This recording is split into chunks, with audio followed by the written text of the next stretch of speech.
অরুন্ধতী রায় ভারতের একজন লেখিকা এবং অ্যাক্টিভিস্ট মনে হয়, মানবাধিকার কর্মী মনে হয়।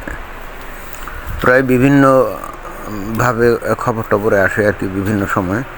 এবং সবচাইতে বেশি সমালোচনার মধ্যে ছিল কখন এই অরুন্ধতী রায় সহ আরও কিছু কিছু লোকজন দেখলাম যে তারা বলে ওই কাশ্মীরের মুসলমানদের জন্য ওই জায়গাটা স্বাধীন করে দেওয়া উচিত, এরকম বলে টলে। তো এই অরুন্ধতী রায় এখন একটা বক্তব্য দিয়েছে যে আসি ইরানের পাশে নিঃশর্ত ভাবে। আচ্ছা, অরুন্ধতী রায়, ভালো কথা। তাহলে এখন এই ভারত সরকারের কি করা উচিত? ভারত সরকার আসলে কোন দলে, ইরানের পক্ষে নাকি ইসরায়েলের পক্ষে? আসলে কোনো পক্ষেই না, তাই না? নিরপেক্ষ। ভারত সরকার তো এই যে এখানে যুদ্ধ হচ্ছে, এখানে ভারত সরকার কি কোনো দলের পক্ষে, মানে ইসরায়েল আমেরিকার পক্ষে কোনো বিবৃতি দিয়েছে নাকি ইরানের পক্ষে কোনো বিবৃতি দিয়েছে? কোনো কিছুই দেয়নি। বরং দেখা যায় যে অত্যন্ত সন্তর্পণে একটা নিউট্রাল পজিশনে আছে, এবং সেটাই থাকার কথা না। কারণ এই ইরানের সাথেও ভারতের ভালো সম্পর্ক ছিল, আর ইসরায়েল এর সাথে তো আছেই। এখন তারা দুজন মারামারি করেছে, তাই না? তো এখানে ভারত কার পক্ষে যাবে? মানে কার পক্ষেই তো আসলে যাওয়া সম্ভব না। এখন তাদের মধ্যে গণ্ডগোল গ্যাঞ্জাম, অর্থাৎ ইসরায়েল আর ইরানের মধ্যে গণ্ডগোল গ্যাঞ্জাম, ঠিক আছে, তোরা মারামারি করে যে জিতবি জেত, যে হারবি হার।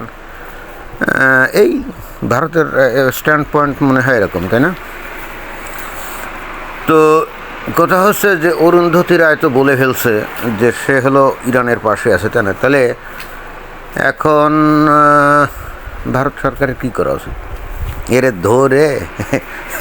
এরে ধরে বিমানে চড়ায় দিয়ে ওই ইরানে পাঠায় দেওয়া উচিত না এখন ভারতের? ভারত সরকার মনে হয় যে বিষয়টি বিবেচনা করতে পারে যে ইটস ওকে, ফাইন, তুমি যদি ইরানের পাশে থাকো কোনো রকম শর্ত ছাড়াই, তো ভালো কথা, তাহলে ভারতে থাকার তো কোনো দরকার নেই। অর্থাৎ ভারতে নিরাপদ অবস্থানে বসে এমন সমস্ত কথাবার্তা বলবে যেটা ভারত সরকারকে হজম করতে হবে। কেন? ভারত সরকার আর একটু কড়া হতে পারে। এই সমস্ত লোকজনদের বিরুদ্ধে ভারত এখন যদি কঠোর পদক্ষেপ নেয়, তাহলে ভারতের তেমন কিছু যাবে আসবে আমার তো মনে হয় না। অন্তত আন্তর্জাতিকভাবে ভারতের এখন যে পোস্ট অ্যান্ড পজিশন যেটা দেখি, এর ভিত্তিতে এখন তারা যদি তাদের দেশের ভিতরকার এই কিছু কিছু লোক আছে যারা নাকি দেশের মধ্যে থেকে দেশের স্বার্থবিরোধী কারবার করে, তাদের ধরে হয় জেলের মধ্যে, অথবা ওই যেমন এখন এই যে ইরানের পাশে আছে বলো, তো ঠিক আছে যাও বাবা, তাহলে তোমার তো ভারত যেহেতু তোমার ভালোই লাগে না, then you should go to Iran. এবং ভারত সরকার কিন্তু এই ব্যবস্থা নিতে পারে। নিলে ভারতের এগেনস্টে কেউ কিছু তেমন বলবে, আর বললেও ভারতের কিছু যাবে আসবে আমার তা কিন্তু মনে হয় না। তো এখন এই অরুন্ধতী রায় একেবারে ফ্রম দ্য ভেরি বিগিনিং আসলে ওই পশ্চিমাদের একটা ছিল, পশ্চিমাদের একটা সুজেন পারসন ছিল, অনেকটা যে বাংলাদেশের ওই মোহাম্মদ ইউনুস যেমন ছিল না, এই মহিলাটাও ঠিক সেরকম। কারণ এই যখন প্রথমে একটা বুকার পুরস্কার পাইছিল যে ব্রিটেনের, আমার এখনও মনে আছে, এ গড অফ লিটল থিংস, এরকম কী জানি বইটার নাম। ইন্টারেস্টিং ব্যাপার হলো যে ওই বইটা প্রকাশ হয়ে পারে নাই, বা হয়তো জাস্ট প্রকাশ হয়েছে। ইন দি মিন টাইম ওই বইটা লেখার জন্য তাকে বুকার পুরস্কার দেওয়া হলো, এটা তো আমি বুঝলাম না। যে বইটা প্রকাশই হলো না বা এইমাত্র হলো, সেটা ভালো না মন্দ, তার মধ্যে কী লেখা বা ওখানকার বক্তব্য বিষয়গুলো আদৌ এমন কোনো উচ্চ মার্গীয় কিনা যে কারণে তাকে পুরস্কার দেওয়া যেতে পারে। বাট এই মহিলা কিন্তু সেই বইটার জন্য পুরস্কার পাইছিল। এবং পরে আমি ওই বইটা পড়ছিলাম, আমি কিছু বুঝলাম না কী যে লিখছে। এখন যারা পুরস্কার দিল তারা কতদূর কী বুঝছিল কে জানে। তবে যেভাবে খুব দ্রুত পুরস্কারটা দেওয়া হয়েছিল তাকে ওই বইটার জন্যে, তাতে মনে করা হচ্ছিল আজকের কথা না, তো আজকে থেকে আরও 25-30 বছর আগে, 30 বছর তো বটেই। তো তখন তো ভারতের এত পোস্ট অ্যান্ড পজিশন, মানে ভারতের আন্তর্জাতিক অঙ্গনে এত হাইলি পজিশন ছিল না, তখন কিন্তু একে চুজ করছিল। এবং কেন চুজ করেছিল এখন তো আমরা জানি যে এই ভারতকে ভেঙ্গে টুকরে খান খান করে দেওয়া এই উদ্দেশ্যে। এবং এগুলো করতে গেলে যাকে চুজ করা হবে তার তো একটা হাই প্রোফাইল তৈরি করতে হবে, তাই না? আন্তর্জাতিকভাবে তাকে একটু প্রসারণায় আনতে হবে, তার ফিনান্সিয়াল অ্যাবিলিটিটা বাড়াতে হবে, অর্থাৎ পুরস্কারের নাম দিয়ে। আমার যতটা মনে পড়ে ওই বুকার পুরস্কারের অর্থমূল্য ছিল সম্ভবত 1 লক্ষ পাউন্ড, আজকে থেকে 30-35 বছর আগে। তার মানে ফিনান্সিয়ালি তাকে সলভেন্ট করা হলো, তাই না?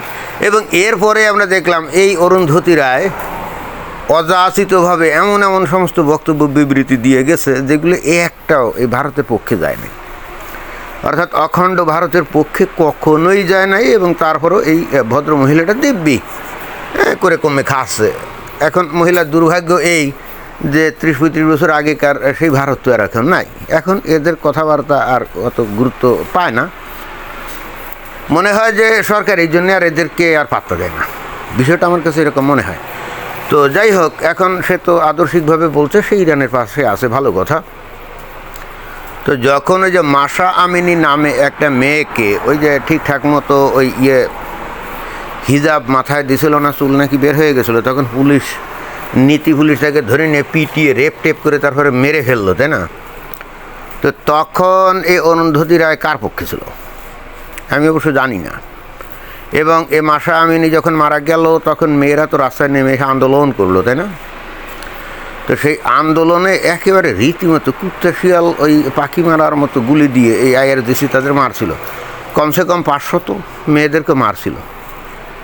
তো এরকম যখন নারীদের এরকমভাবে গুলি দিয়ে মারছিল তখন এই অরুন্ধতী রায় কার পক্ষে ছিল? ওই প্রতিবাদী নারীদের পক্ষে নাকি এই এই ধর্মোন্মাদ এই ইরানি রেজিমের প্রতি? অদ্ভুত ব্যাপার কি জানেন, এই অরুন্ধতী রায়ের কথাবার্তা বা তার চালচলন দেখলে মনে হয় যে পুরোপুরি নাস্তিক, মানে ধর্ম মানে না, but at the same time ধর্মোন্মাদ শাসনের পক্ষে। অদ্ভুত কম্বিনেশন না?